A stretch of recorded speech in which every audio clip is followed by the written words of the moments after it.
¿Alguien más llegó? Ah, no. Listo. Entonces, para comenzar esta reunión del día de hoy, vamos a mirar un poco el problema de las sucesiones, las series y las integrales impropias, ¿ya? Entonces, digamos que todos estos problemas que vamos a trabajar el día de hoy son problemas que tienen que ver con cómo estos procesos van a llegar a los conjuntos infinitos, ¿sí? Cómo vamos a ir pasando de los conjuntos finitos, perdón, del problema de la aproximación finita al problema de la aproximación infinita. Hay una idea, y eso es una cuestión, digamos ¿m? Que tiene que estar ahí como transversal a todo lo que nosotros estamos haciendo, ¿no? Y es que usted sabe que un polinomio de Taylor, un polinomio de Taylor de orden n de una función, de una u otra manera, aproxima a la función. ¿Listo? Usted sabe que esto sucede, ¿no? Sabe que esto se acerca a esto, gracias a lo que vimos, y también sabe que esto no es igual a esto, por algo que también vimos, y es la existencia del error de orden n de x. ¿Ya? ¿Qué puede suponer uno? O cuál sería como la idea general que uno podría tener? Si el polinomio de Taylor de orden n de una función dada aproxima a f, el límite cuando n tienda a infinito de ese polinomio de Taylor debería ser f. ¿Listo? ¿Ya? Digamos que como estudiantes de matemáticas, nosotros entendemos que en esencia o como dentro del espíritu del límite está el tomar los objetos aproximados y convertirlos en objetos exactos. ¿Ya? O sea, el límite es como una herramienta que me permite pasar del aproximado al exacto. Entonces, uno tiene esta idea, ¿ya? Uno tiene esta idea de que estos polinomios deberían, si yo cogiera los polinomios de Taylor y los llevara a infinitos términos, pues entre más términos haya, menos error debe haber, infinitos términos debería implicar error cero, y si el error es cero, si el error es cero, este cosito que dice aproximado debería convertirse en un igual. Eso es lo que uno en teoría quisiera, o lo que uno aspiraría que sucediera, ¿ya? Ahora bien, lo que usted necesita hacer es calcular el límite cuando n tiende a infinito de unas sumatorias que están dadas para i desde 0 hasta n. Ya nosotros sabemos que es la iésima derivada centrada en a sobre i factorial por x menos a la i. ¿Listo? Y eso nos lleva a un nuevo problema. ¿Cuál es el nuevo problema? El nuevo problema es necesitamos una herramienta que me permita calcular los límites de estas expresiones. Necesito una herramienta que me permita calcular el límite de una sumatoria. ¿Ya? Porque digamos que eso es como el qué. El punto clave acá es cómo encontrar el límite en general de una sumatoria de términos a sub, digamos que estos son a sub k desde 0 hasta n. Entonces, el problema es este. Yo necesito calcular el límite de una sumatoria. Y eso no lo sé hacer. ¿Listo? O sea, eso partamos derecho. O sea, quiero calcular el límite de una sumatoria. ¿Por qué lo quiero calcular? Porque mi intuición matemática me dice que si yo cojo los polinomios de Taylor y hago límite al infinito de esos polinomios, pues debería obtener la función no aproximada, sino exacta. ¿Ya? Obviamente, eso requiere ¿un qué? Pues requiere que yo verifique el límite de una sumatoria, pero pues yo no sé calcular el límite de una sumatoria, yo sé calcular el límite de una función, ¿ya? Además, porque si usted piensa en su definición de límite, ¿sí? Para explorar un poquito en esa parte, entonces, si yo voy a mirar mis preconceptos, en este caso mi preconcepto es la idea de límite cuando x tiende a un valor a de f de x igual a L. ¿Mm? Y nosotros sabemos que esto quiere decir, esto usted lo aprende a recitar, siempre se los he dicho en clase, ¿no? Esto, uno aprende a recitar esto como si fuera un poema, toma un tiempito de entenderlo, ¿no?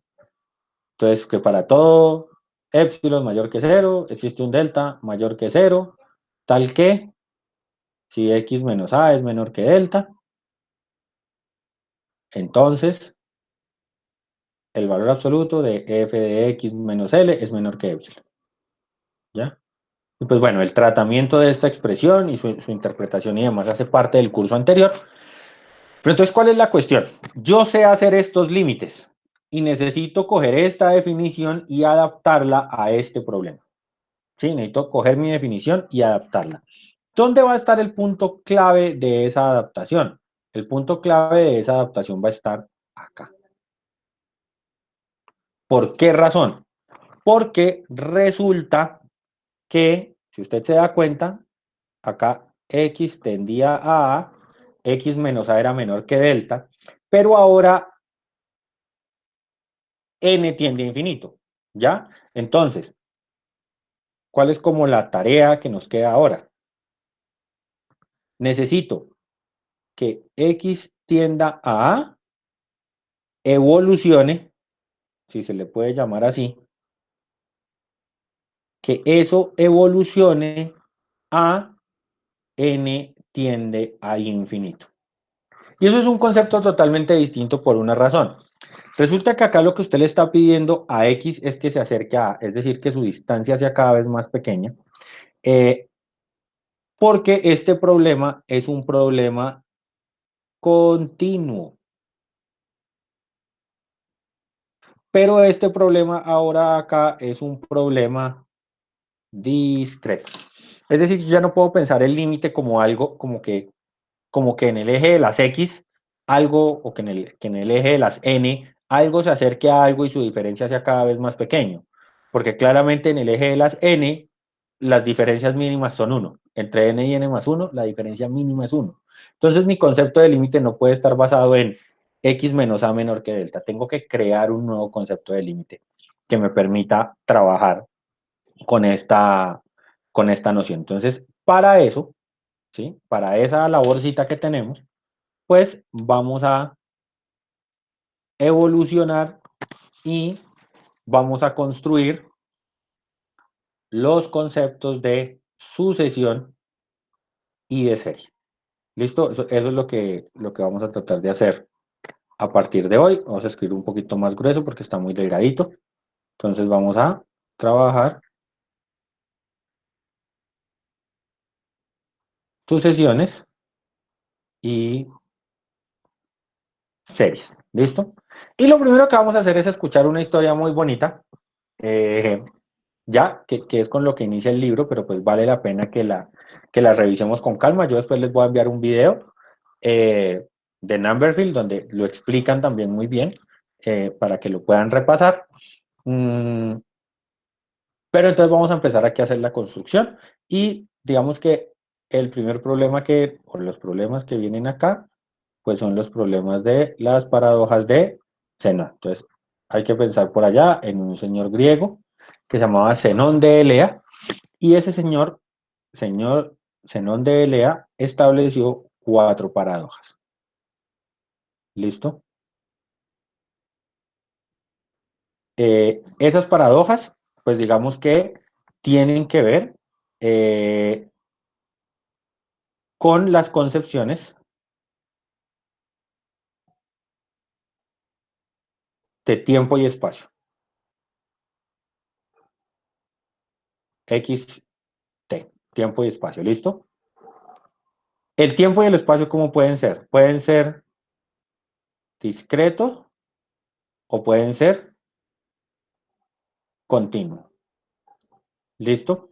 Hay que aclarar que en la época de Zenón de Lea no había cálculo, no había límites, y de hecho el problema planteado por las paradojas de Zenón se viene a resolver por los matemáticos 1600 años después. O sea, no es una cosa ¿qué? No es una cosa menor lo que Zenón se preguntaba en ese momento. ¿Qué trataba de probar Zenón en ese momento? Que el movimiento no existía. ¿A qué llegó, a qué conclusión válida podríamos llegar nosotros? A que con las hipótesis de Zenón se puede verificar que el movimiento en matemáticas no existe. O sea, que el movimiento de los objetos matemáticos no es algo como tan claro, aunque los profesores usamos mucho, por ejemplo, valga la redundancia, explicando límites, es que este punto se acerca a este, es que este punto se mueve a este.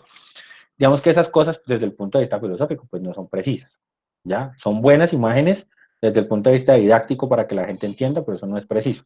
Yo no sé, yo no estoy seguro, pero es muy probable que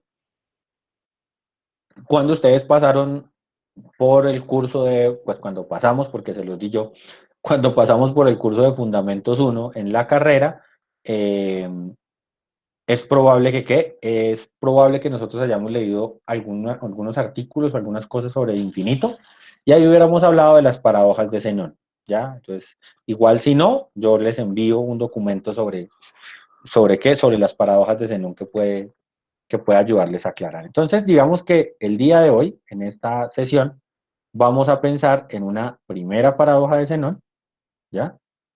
Y es el problema de el señor Aquiles y la tortuga,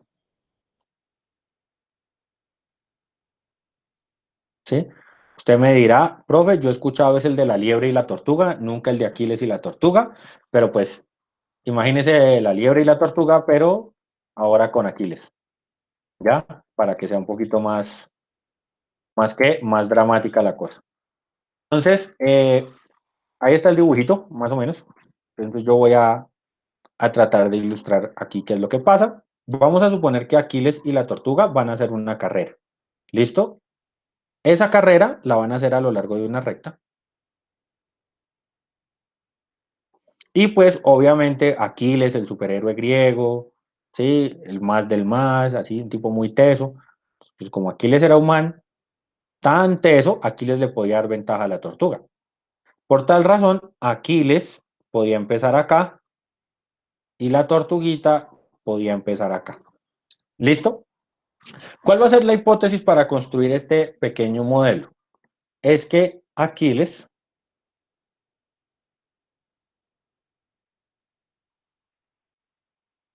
es dos veces más rápido que la tortuga.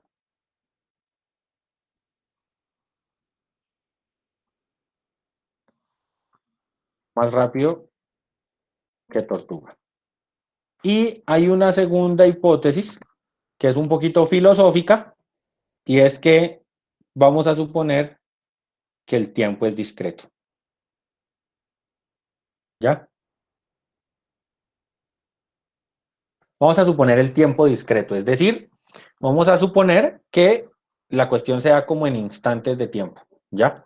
Entonces, ¿qué es lo que nosotros necesitamos empezar a hacer? Pues bueno, darle play a mi película, darle play a mi tira cómica y ver qué va pasando con Aquiles y la tortuga a medida que el tiempo va avanzando.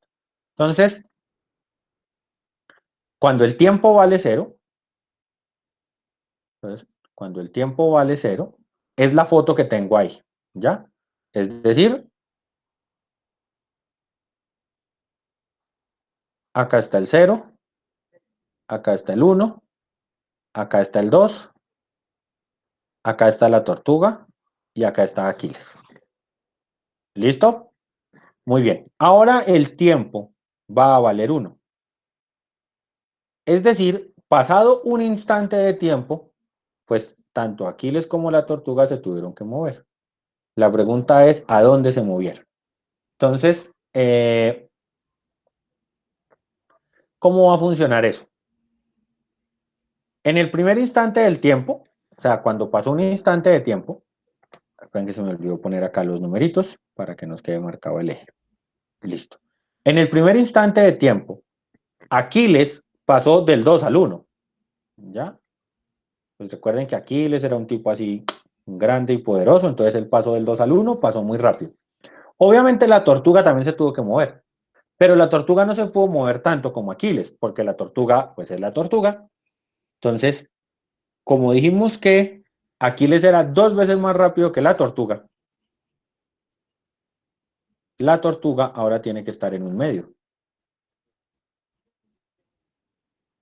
¿Listo? Entonces uno dice, ah, pues bien, ahí va Aquiles y va juicioso persiguiendo su tortuga. Va a pasar otro instante de tiempo. Entonces, el tiempo es igual a 2. Y cuando pase el otro instante de tiempo, en mi tira cómica, pues Aquiles, que estaba en 1, ahora tiene que estar en el 1 medio. ¿Ya? Y como Aquiles se movió media unidad, la tortuguita se tuvo que mover la mitad de media unidad, porque es la mitad de rápida, y pues en el mismo tiempo debería recorrer la mitad de la distancia, entonces la tortuga ahora está acá. Y uno dice, uy, ya casi la agarra, ya casi la agarra. Entonces, pongámosle un último instante de tiempo a esto. Entonces, si yo le coloco un instante más de tiempo, acá estaría el 1, acá estaría el 0. Aquiles, que estaba en 1 medio, saltó a 1 cuarto. Y la tortuguita, pues tuvo que haber quedado en 1 octavo. ¿Ya? Entonces, acá está Aquiles y acá está la tortuga. Y entonces uno dice, ah, pues bien, miren que Aquiles se va acercando a la tortuga, cada vez estamos más, cada vez que, cada vez estamos más cerca. Doy saludo a los que se han unido a la clase. Eh, Aquiles está cada vez más cerca de la tortuga, ¿cierto? Calculemos diferencias para ir entendiendo un poquito el problema. Entonces, acá, en el primer escenario, ¿cuál sería la diferencia entre Aquiles y la tortuga? ¿Sí? Entonces, acá el delta sería 1, porque pues Aquiles y la tortuga están a 1 unidad de diferencia. En el segundo momento, o sea, digamos que este es el delta 1, el delta 2. En el segundo momento, ¿a qué diferencia están? Pues a 1 medio, ¿no? Medio. Miren, acá está. En el tercer momento, deben estar a 1 cuarto de diferencia. Y en el cuarto momento, ¿ya? Deben estar a 1 octavo de diferencia. ¿Ya? ¿Va quedando claro? Eso quiere decir que en el instante K,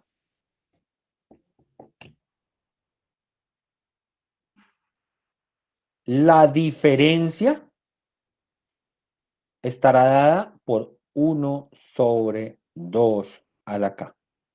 ¿Eso qué quiere decir? Que cada vez que yo llegue a un instante del tiempo, cada vez que yo llegue al instante K, la diferencia, la distancia entre Aquiles y la tortuga es siempre 1/2 a la K. Ahora, cosa que usted como matemático del siglo XXI sabe y que Zenón en su época no sabía. 1/2 a la K tiende a 0, pero nunca es 0. ¿Ya? Entonces, digamos, usted como matemático del siglo, usted sabe que tender a 0 significa acercarse infinitamente a 0 sin serlo. Zenón se quedó solo con la segunda parte de la frase, y es que eso nunca es 0, lo cual es cierto. ¿Ya? Obviamente, para todo K, 1/2 a la K es diferente de 0. Pues eso decía Zenón, ¿no? O sea, recuerde, es el razonamiento de un matemático griego, no tenía cálculo. Entonces, ¿qué concluyó Zenón de acá?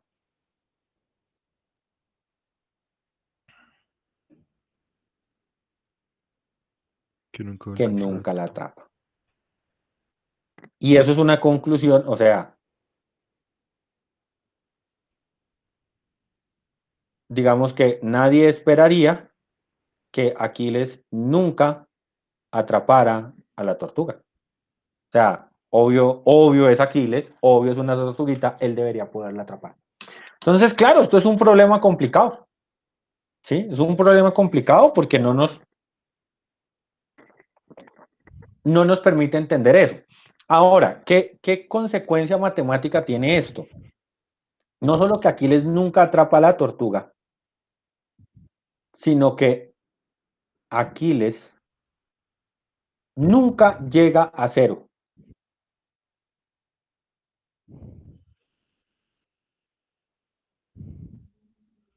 Porque él empezó en 2. En el primer instante del tiempo pasó a 1, luego pasó a 1/2, luego pasó a 1/4, luego pasó a 1/8. Y cuando está en 1/8, antes de llegar al cero, tiene que pasar por un 16avo. Antes de llegar, llega al 16avo. Antes de llegar al cero, tiene que pasar por un 32avo. Antes de llegar al cero, tiene que pasar por un 64avo. Y así sucesivamente. Entonces, miren que en cada instante del tiempo él va saltando, pero siempre le va a faltar un poquito, entonces nunca va a llegar. ¿Ya? Entonces, esto es una cuestión complicada. Aquiles nunca va a llegar al cero.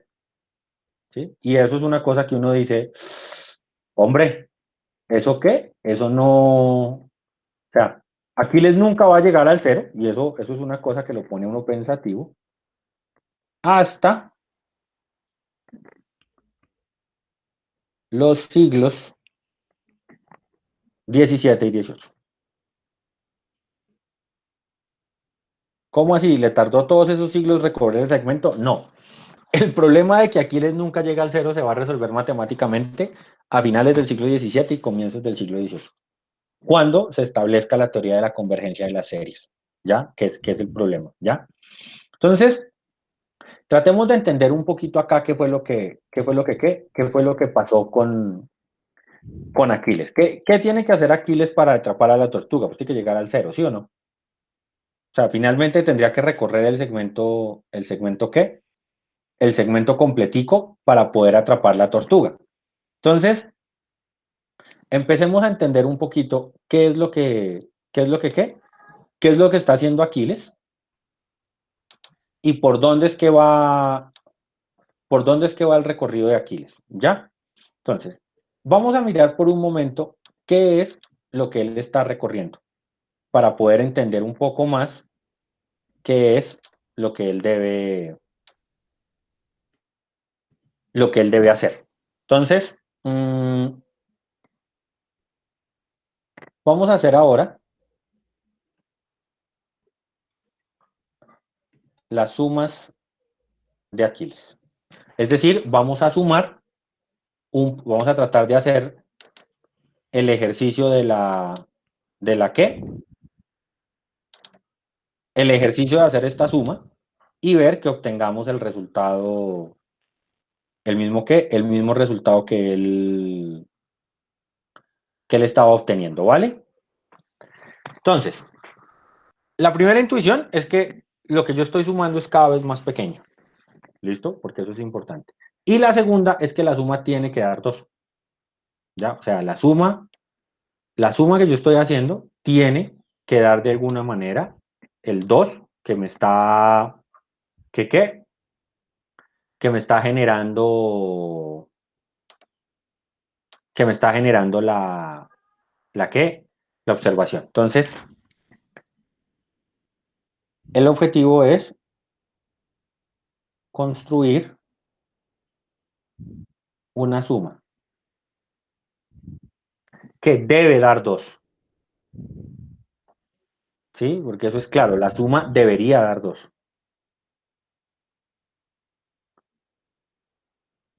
Y pues para probar que la suma da 2, yo voy a usar ¿un truco qué?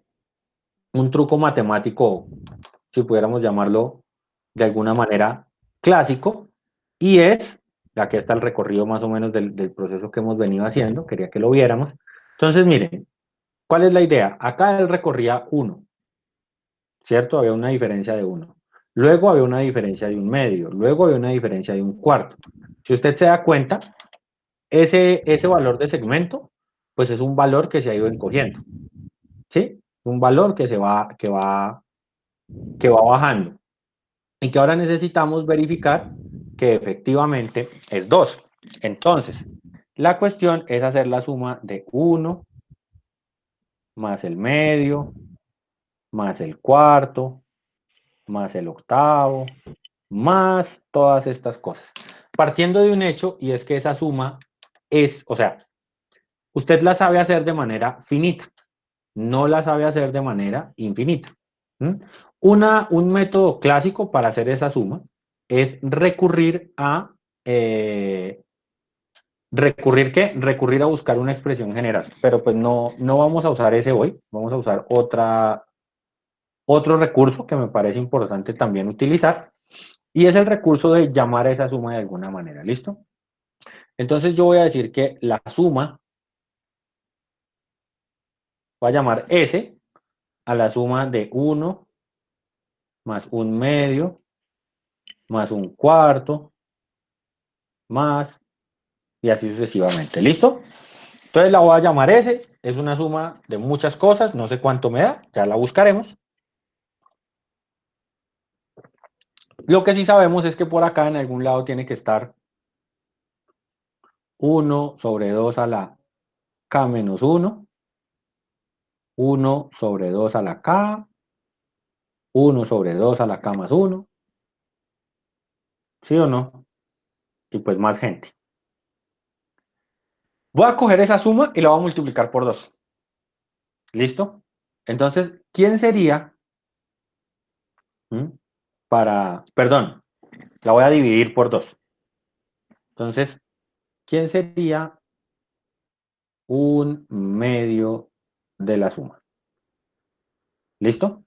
Entonces, un medio de la suma tendría que ser uno por un medio.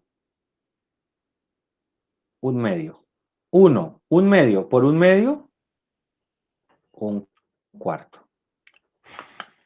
Y así sucesivamente. Uno sobre 2 a la K menos uno por un medio sería uno sobre 2 a la K. Uno sobre 2 a la K por un medio sería uno sobre 2 a la K más uno. Y digamos que acá está hasta uno sobre 2 a la K más 2. Me quedaría en la que yo hice acá. Bien. Y si ustedes se dan cuenta, digamos que para no, ahorita miramos cómo la llevamos al infinito. Dejémosla acá hasta un punto fijo. ¿Mm? O sea, lo que tengo acá es una sumatoria hasta el término K. Y acá tengo la sumatoria hasta el término K. Y esas dos sumatorias se pueden restar. Entonces voy a restar término a término. Si a la sumatoria K le resto un medio de la sumatoria de los K, la sumatoria hasta acá, ¿qué me queda? Pues un medio de la sumatoria K. ¿Y acá qué va a pasar? Pues este se anula con este, o sea, voy a poder hacer las rayitas. Como estoy haciendo una resta, pues este se va con este se va con este se va con este se debe ir con el anterior, este se va con este, ¿ya? Y finalmente, pues acá me tendría que quedar el primer término menos el último término. ¿Y el último término quién es? Uno sobre 2 a la K más 2. ¿Listo? Aquí haciéndole un poquito de manipulación algebraica a esto, que no es difícil, eh, pues pasamos a multiplicar y entonces la sumatoria K sería 2 menos uno sobre 2 a la K más uno. Ahora bien, ¿qué es lo que yo quiero? Recuerden que yo ya estoy resolviendo el problema en términos modernos. Entonces, esta expresión depende de K. Entonces yo ya puedo pensar en quién es el límite, ¿sí? Como depende de K, yo puedo pensar en hallar el límite cuando K tiende a infinito de S sub K. Y pues eso es el límite cuando K tiende a infinito de 2 menos uno sobre 2 a la K más uno y ese límite es 2, ¿ya? Creo que en el hecho de que el límite sea 2, pues no hay que, ¿qué? No hay que ahondar mucho, o sea, todos tenemos claro que esto es un cociente, 2 a la cama más 1 tiende a infinito, y pues constante sobre infinito tiende a cero, eso es una cuestión por allá del curso de cálculo sencilla. Entonces, miren que ahora sí logramos, ¿eh? Ahora sí la atrapó, por fin la atrapó, ¿ya? Obviamente, pues, ¿cuál es el problema que tiene esta paradoja? Que cuánto tiempo tarda Aquiles en encontrar, en atrapar la tortuga, pues tarda un tiempo infinito. ¿Mm? Tarda tiempo infinito porque pues asumiendo que el tiempo fuese discreto, eso es lo que va a suceder. Entonces miren que ustedes lo que acabaron de hacer acá fue encontrar un razonamiento para justificar que efectivamente es posible encontrar el límite de una expresión, ¿no?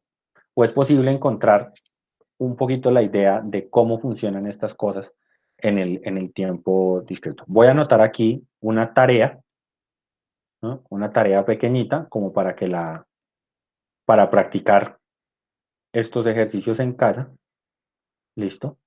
Y es suponer que Aquiles es 3 veces más rápido que la tortuga,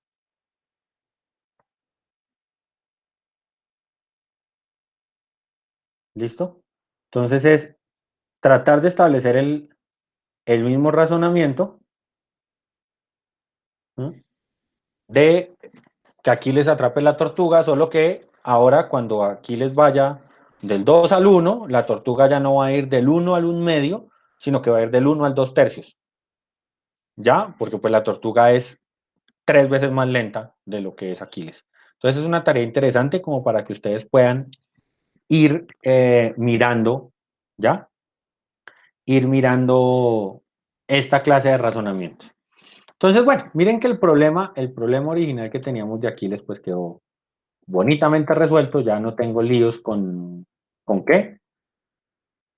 Ya no tengo líos con Aquiles, pero intuitivamente a mí me queda el hecho de que yo sume infinitos segmentos, ¿sí?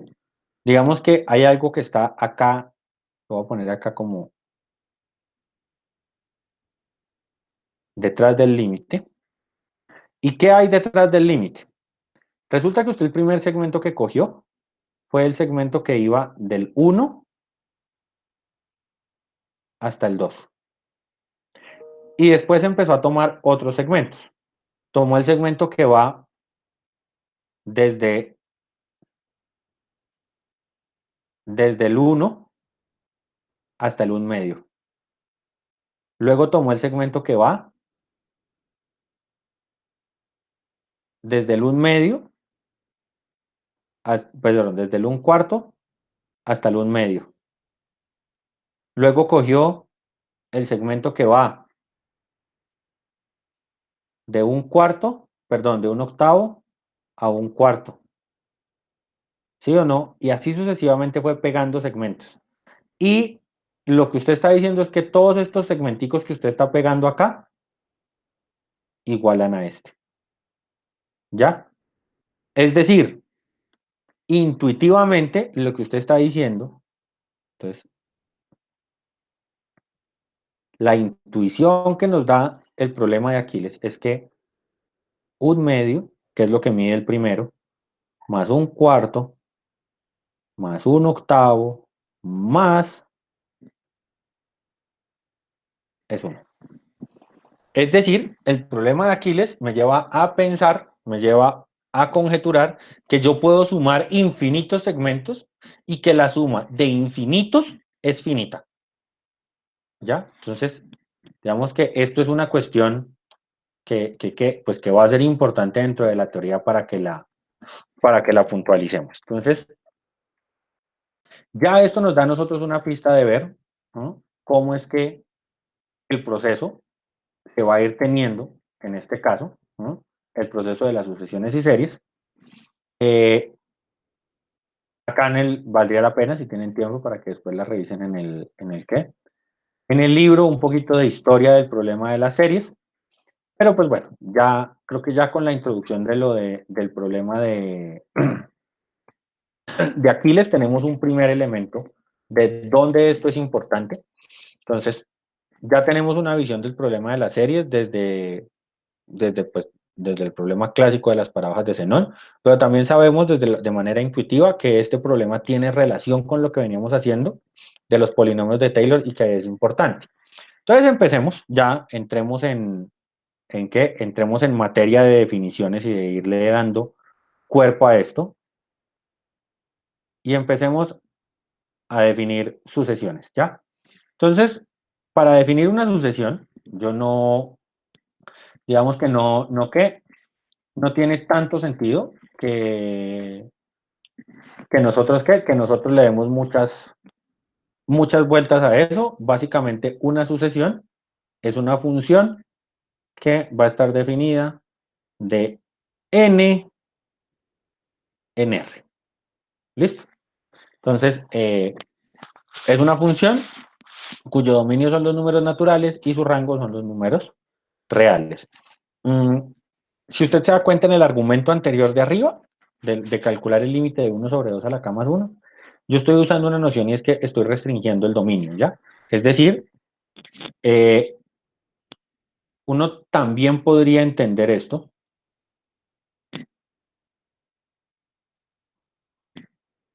como una restricción de dominio. Es decir, que yo tengo una función que está definida de los reales en los reales, pero restringo el dominio a los naturales. Y acá hago énfasis en el cuento de la restricción, porque esto es lo que siempre hacemos al graficar. ¿Sí? Esto es una cosa importante, y es que normalmente cuando a usted le dicen que haga una gráfica, ¿sí? No sé, le dan y igual a x cuadrado. Pues usted lo que hace es una tabla sobre los naturales o sobre los enteros, ¿no? Y usted lo que grafica es la restricción de la función a los naturales, los punticos. ¿Y qué hace después? Asumiendo que la curva es suave, pasa con un lápiz y une todos esos puntos, ¿ya? Entonces, digamos que en ese proceso de graficar, la sucesión es lo que usted hace antes de. ¿Listo? ¿Qué es lo que voy a decir? A la sucesión le voy a dar una notación especial. ¿Listo? ¿Y cuál va a ser la notación? Siempre que f de n sea igual a un valor a, ¿m? A este señorito lo voy a llamar a sub n. ¿Ya? Entonces, simple y sencillamente, en vez de utilizar la notación f de n, ahora voy a utilizar notación de subíndices, ¿ya? Donde siempre que usted encuentre, por ejemplo, b, siempre que usted encuentre b sub k, eso lo que quiere decir es que la imagen de k es igual a b. ¿Listo? Entonces, simple y sencillamente vamos a hacer acá notación. Otra cosa como especial acá, y es que es importante entender, ¿sí? Eh, o es importante aprender a identificar que este concepto se puede trabajar en N o en Z más. Es decir, que yo puedo definir sucesiones que arranquen desde cero o puedo definir sucesiones que arranquen desde 1.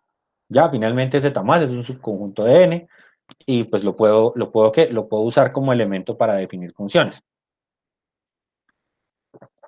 Un primer ejemplo de sucesión, para poder ir aclarando un poquito la notación y irlo escribiendo. Entonces, ejemplos de sucesión, primero la que teníamos ahorita, ¿sí? Miren que en la sucesión que teníamos ahorita de los segmentos, nosotros podríamos escribir que A sub 1 era 1, que A sub 2 era un medio, que A sub 3 era un cuarto, que A sub 4 era un octavo, ¿sí o no? Y así sucesivamente. ¿Quién sería A sub n?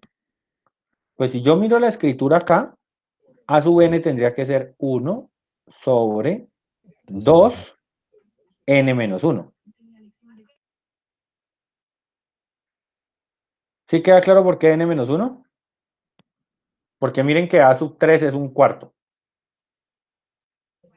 que Sí, es 1 sobre 2 a la 2, o sea, están corridos. ¿Ya? Ahora, sin pérdida de generalidad, usted podría decir, para esa misma sucesión, la voy a llamar con otra letra. La voy a llamar B ahora. Entonces, yo podría decir que B sub 0 es 1, que B sub 1 es un medio, que B sub 2 es un cuarto, B sub 3 es un octavo, y entonces B sub n está dado por ¿quién? 1 sobre 2 a la n. ¿Mm?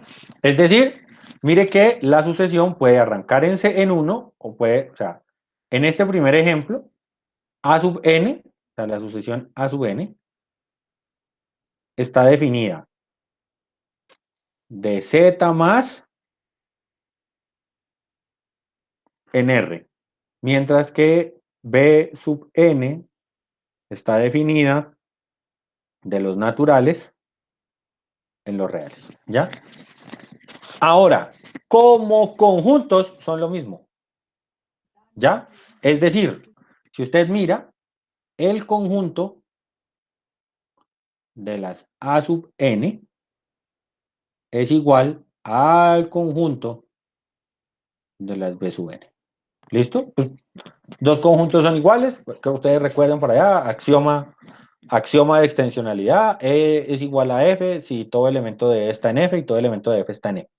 Y pues todos los elementos de A sub n están en B sub n y todos los elementos de B sub n están en A sub n. Entonces, efectivamente, las sucesiones, perdón, son la misma.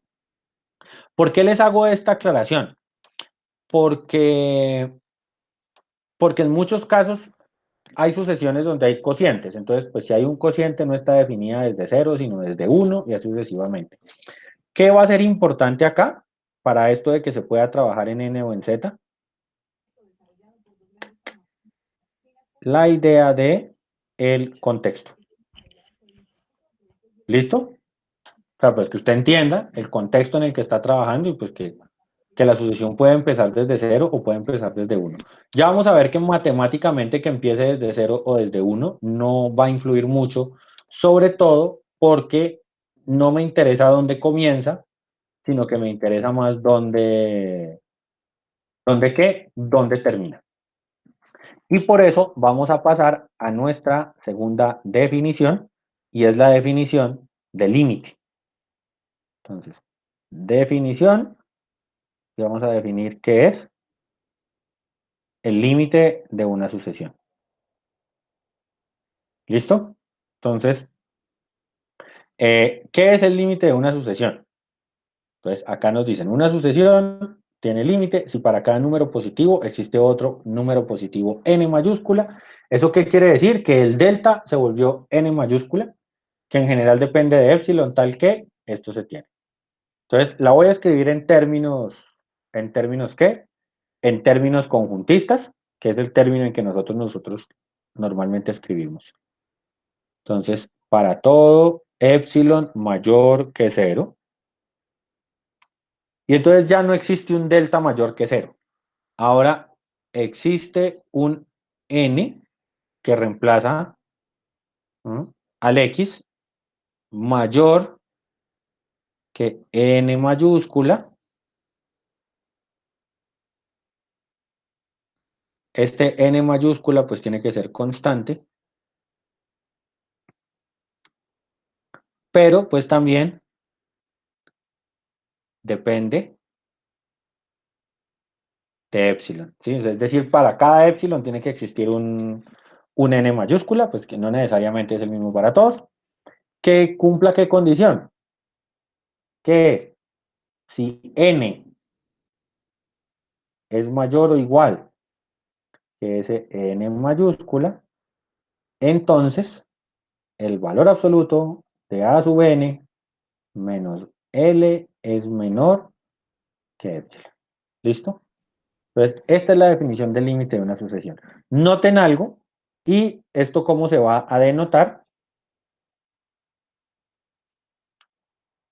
¿Cómo vamos a denotar esto?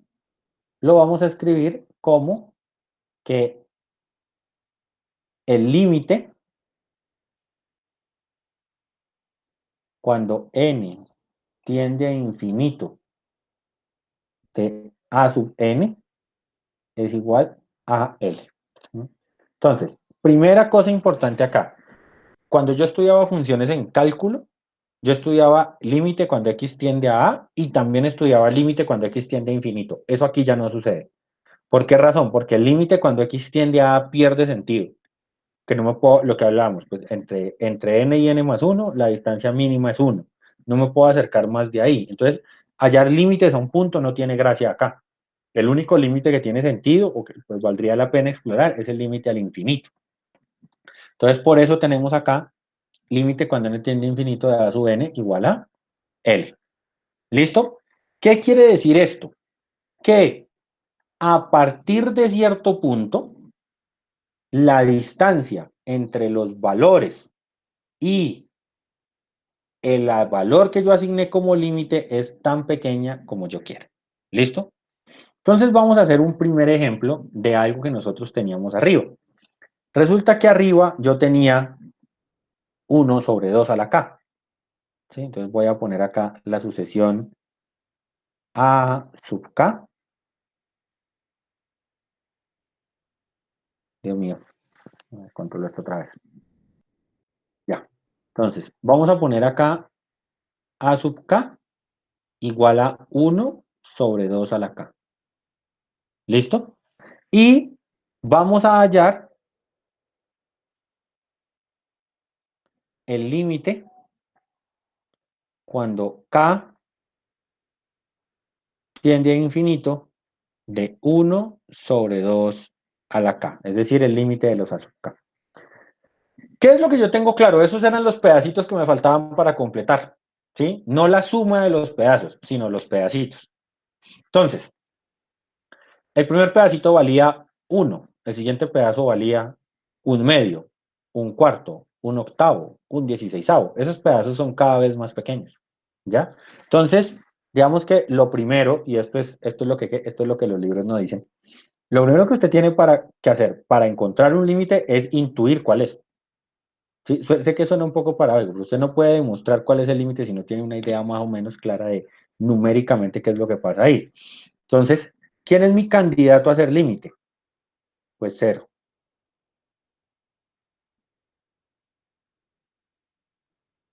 Es decir, lo que tengo que hacer es ver que para todo épsilon mayor que 0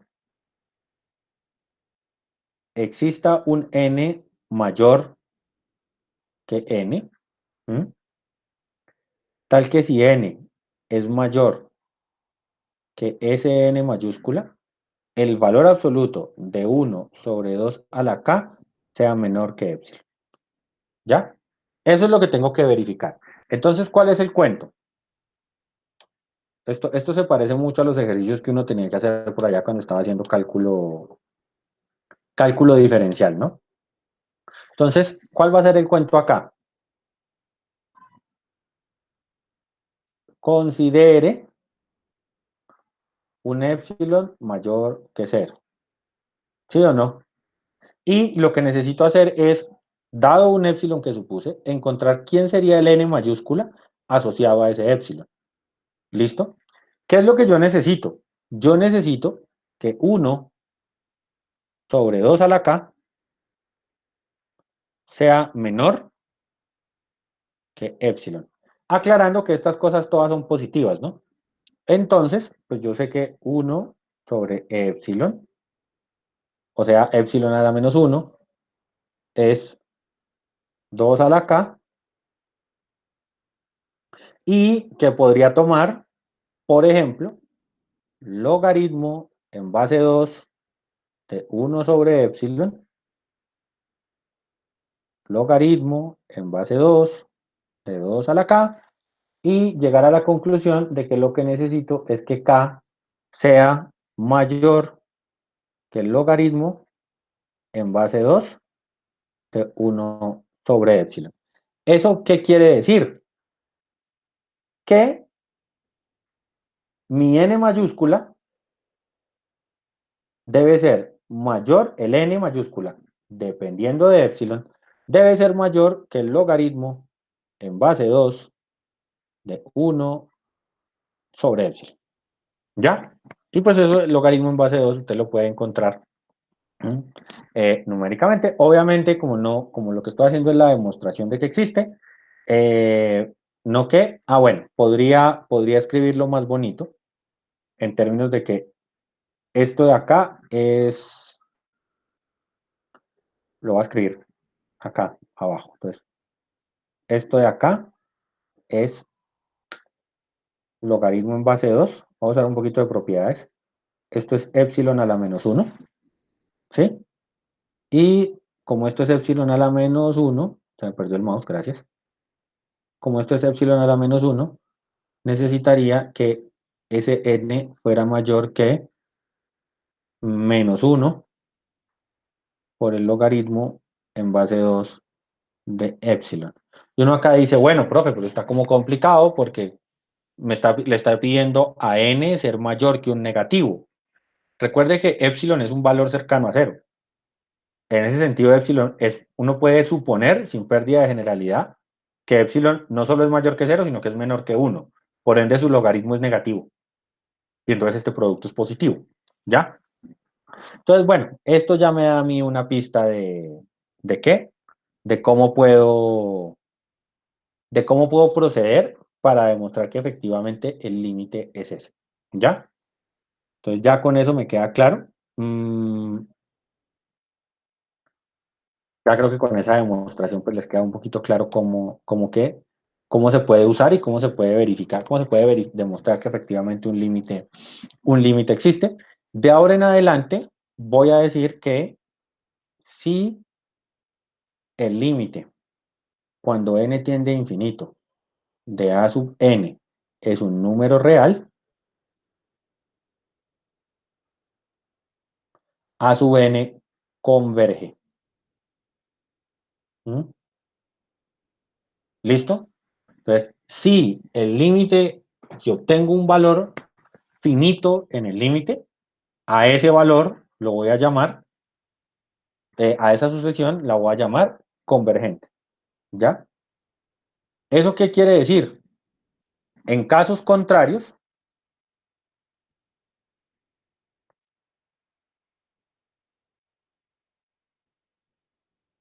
en caso contrario, a sub n diverge. Y quiero que le demos un poquito de ojo acá. ¿Quiénes serían los casos contrarios? Yo tengo dos posibles casos contrarios que puedo tener acá. Entonces, el primero que se me ocurre, que yo podría tener aquí en este ejercicio es, por ejemplo, supongamos una sucesión a sub n, donde a sub n esté dado por 2 a la n. ¿Listo? Eso quiere decir que el conjunto de los a sub n es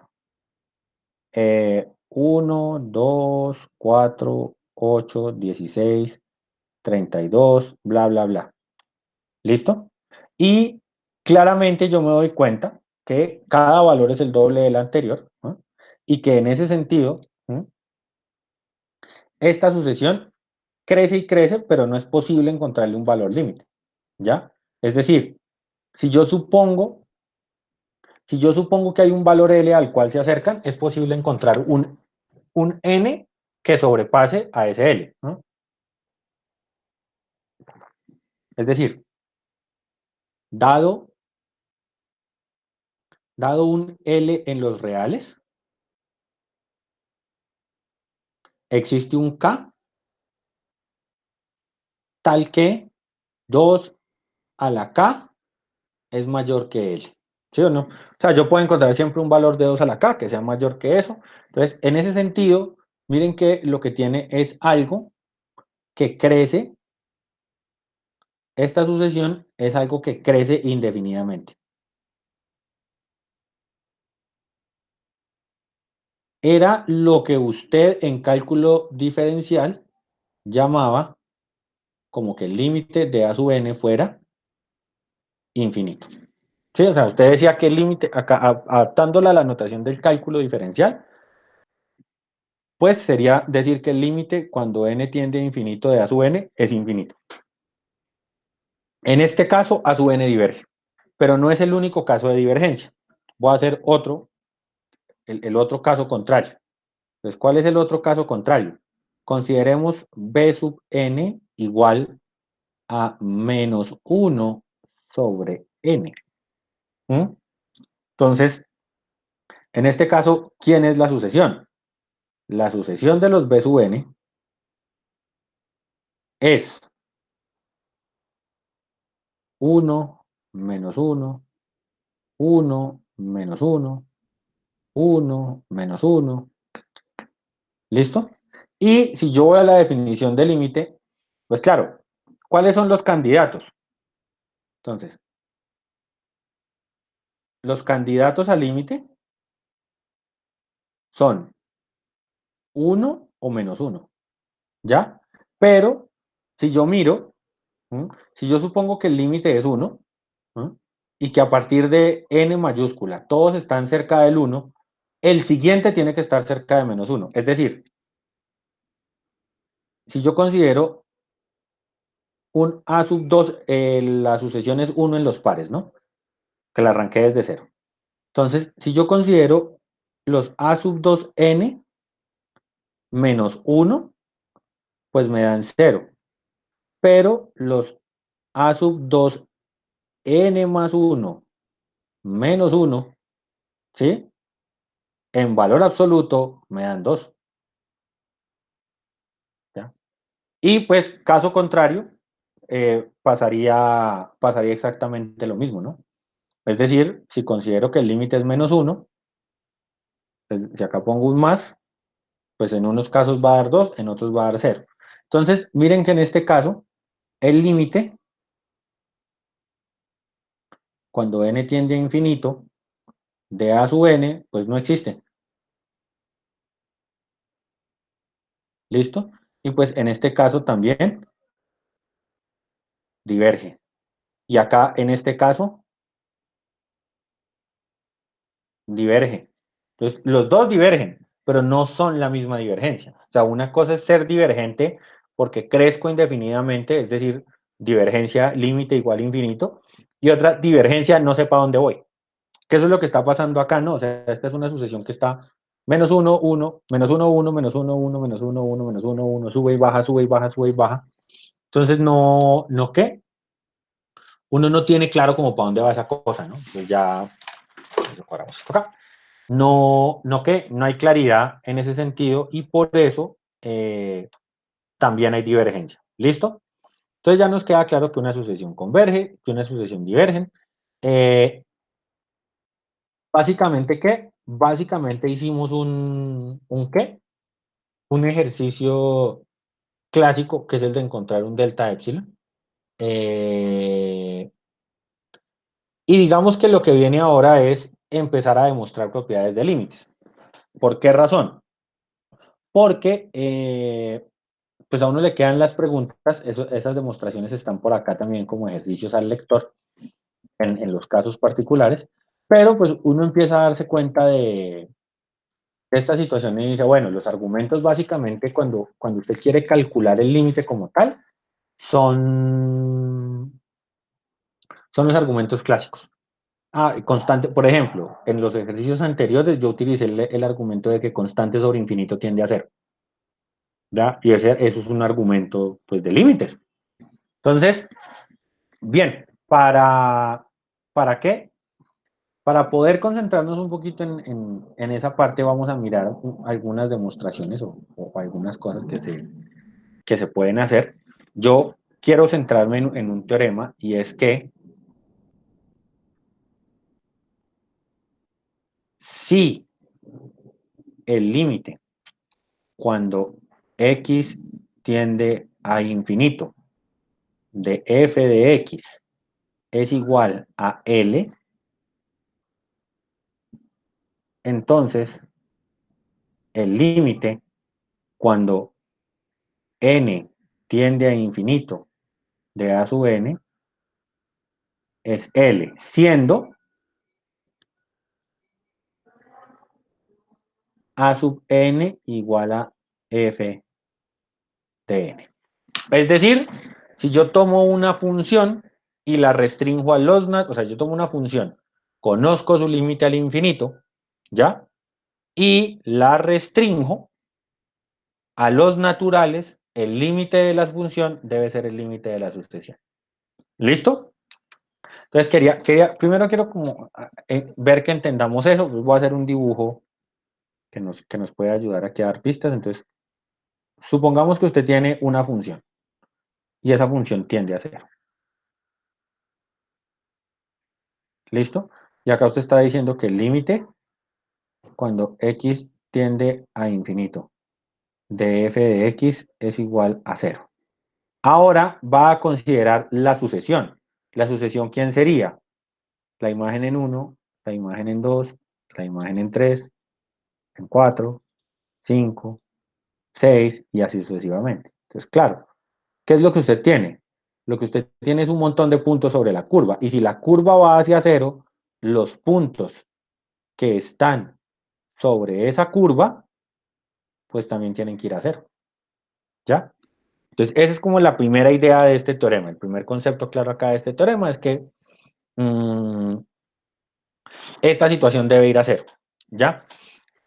Entremos a entender un poquito el teorema a través de la demostración, en entender qué es lo que usted está, qué es lo que usted está diciendo ahí. Entonces, usted dice que el límite, cuando x tiende a infinito, de f de x es igual a L. ¿Listo? ¿Qué quiere decir que ese límite se tenga? Pues, básicamente, que para todo épsilon mayor que cero, ¿m?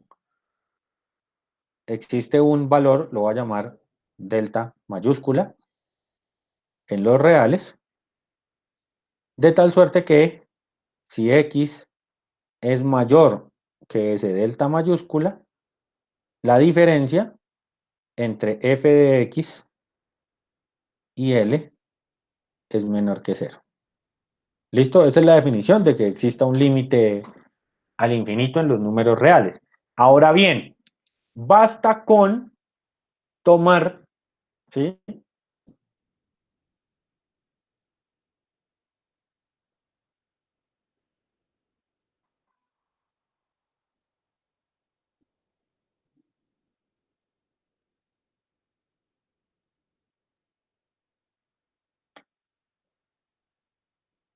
Basta con tomar n por encima de la parte entera de ese delta mayúsculo. Es decir, si yo encuentro, si yo considero, si yo sé que a partir de cierto delta, para un epsilon, a partir de cierto delta, todos los valores de la función están muy cerquita de L, todos los valores de la función están muy cerquita de L, pues basta que yo tome un n que esté más allá de este delta para garantizar que los puntos también lo están. Y entonces ya el problema está resuelto. ¿Esto por qué es útil? Porque automáticamente este teorema, como consecuencia, me trae toda el álgebra de límites. Es decir, como consecuencia de este teorema, yo ya sé que dentro de las sucesiones, el límite de una suma es la suma de los límites, el límite de un producto es el producto de los límites. Podría calcular el límite de polinomios. Sí, voy a poner un ejemplo sencillo. Yo ya puedo calcular voy a considerar C sub n igual a 1 sobre n. Entonces yo ya sé que el límite, cuando n tiende a infinito, de 1 sobre n, o sea, de C sub n, dejémosla en la notación que es, C sub n mejor. El límite de esa sucesión pues tiene que ser 0. ¿Listo? ¿Por qué?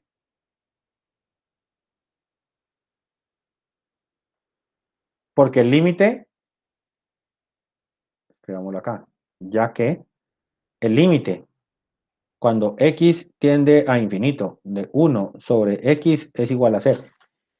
¿Sí? Pues yo, por ejemplo, ese ya me lo sé, ¿sí? Que es una cosa, bien que no es una cosa menor, ¿no? O sea, permite hallar cosas útiles. Básicamente usted ya puede ir y coger los ejercicios de la sección del libro y empezar a hacerlos porque ya tiene el álgebra de límites. Voy a pensar en lo que estábamos haciendo al comienzo de la clase, el límite cuando k tiende a infinito de 2 menos 1 sobre 2 a la k.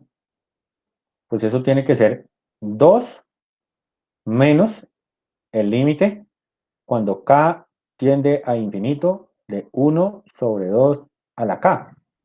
Y acá usted sabe que esto es... Ahora, ¿qué sabe usted? Que el límite cuando x tiende a infinito de 1 sobre 2 a la x es 0. Entonces, ¿de acá qué concluye? Ah, pues que esto es 2 menos 0 y pues eso da 2. ¿Ya? Entonces, ese teorema que acabamos de probar, que acabamos de esbozar en la prueba, pues es muy útil, porque ya me trae todas las propiedades de los límites. Ahora bien, que como ejercicio usted haga las otras demostraciones, es otra cosa. ¿Sí? Y además porque no son muy difíciles de hacer. ¿Sí? Pues entonces, eso lo podríamos, por ejemplo, acá también entender. Vamos a demostrar sin el teorema sobre f de x, ¿eh? Que el límite cuando n tiende a infinito de a sub n más b sub n es igual al límite de a sub n más el límite de b sub n. Acá aclarando que suponiendo que existen. ¿Sí? Es decir, no voy a suponer que una sí tenga límite y la otra no, o que las dos no tengan límite. Voy a suponer que los límites existen. ¿Vale? Entonces, hay que considerar el límite cuando n tiende a infinito de a sub n, ¿cierto? Y ese lo voy a llamar L1, lo voy a llamar L sub A. Y al límite, cuando n tiende a infinito de b sub n, lo voy a llamar L sub B. ¿Listo? ¿Qué quiere decir que cada uno de esos límites exista? Pues que existen, para todo epsilon van a existir unos delta que cumplen la condición de la definición. ¿Ya? Eso es como el punto acá. Entonces, para todo epsilon mayor que 0, tiene que existir un n, lo voy a llamar n sub a, que pertenece a los naturales, tal que si n es mayor que n sub a, entonces la diferencia entre f de x, no, a sub n. ¿Ya? Para tener acá esto bien escritico. Ven que no me está, se me fue el borrador.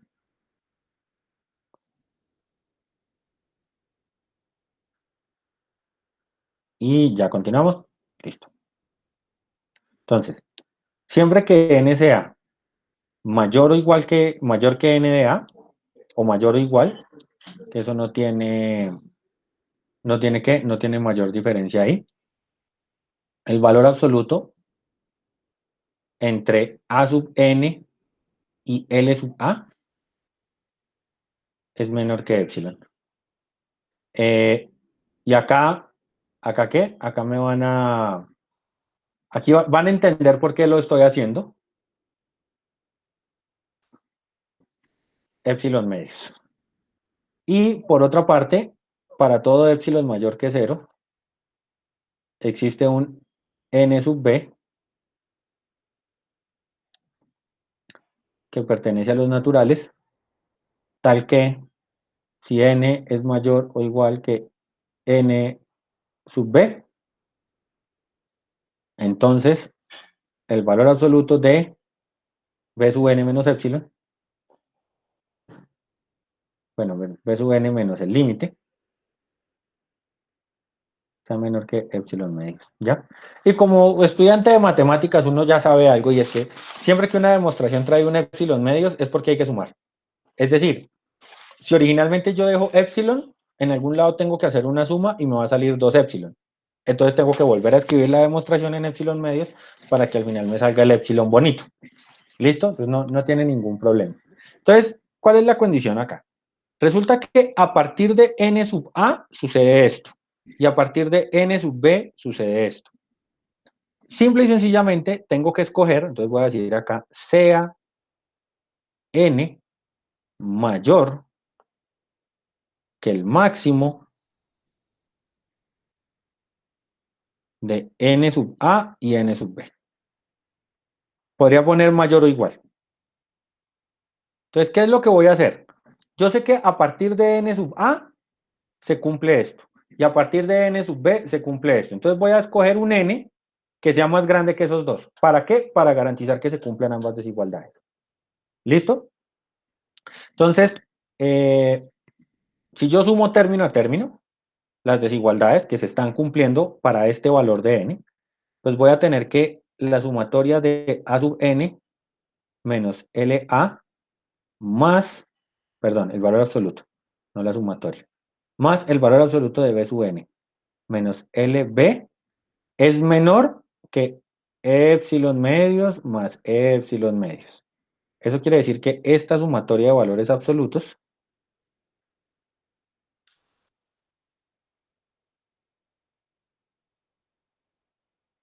es menor que épsilon. Y aquí recurrimos a un artificio muy frecuente entre los matemáticos, desigualdad triangular. Entonces, por desigualdad triangular, yo tengo claro que el valor absoluto de a sub n menos L sub a más B sub n menos L sub b es menor que la sumatoria de estos dos valores absolutos,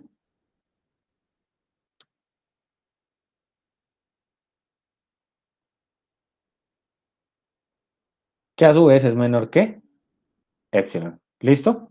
Acá pues simplemente hay que reorganizar y entonces me queda a sub n más B sub n menos LA más L sub b menor que épsilon.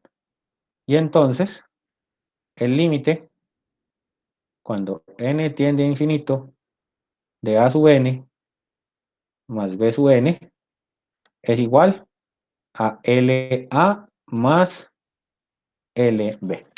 Es decir, el límite de una suma es la suma de los límites.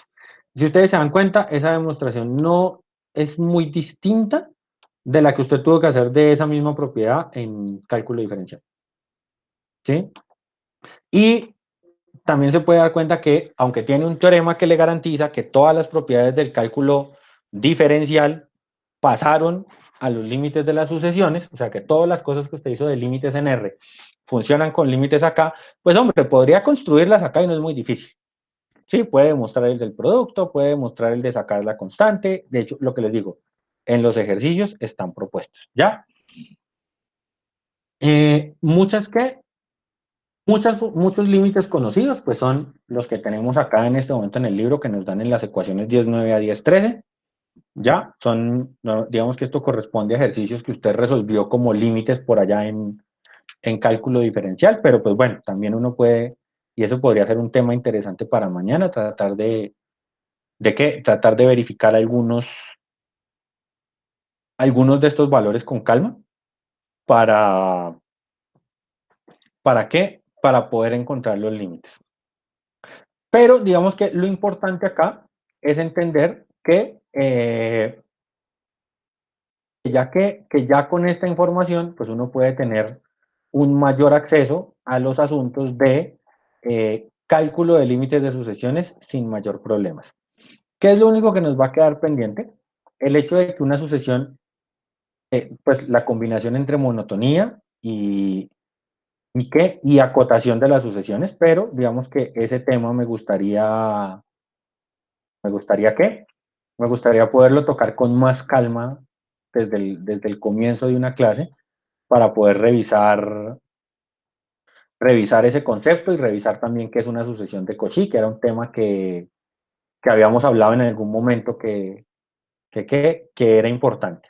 ¿Vale? Entonces, digamos que por hoy ahí podemos parar, entendiendo que ya es posible ir mirando algunos, digamos, por lo menos los primeros 22 ejercicios de la sección 10.4, que son de calcular límite con las propiedades, y que mañana vamos a mirar con calma los teoremas de monotonía acotación, que es una sucesión de Cauchy, por qué las sucesiones de Cauchy convergen. ¿Listo? Entonces yo creo que esto nos da un ¿qué? Un punto para finalizar el trabajo de hoy. Ya que, ya como con mayor claridad.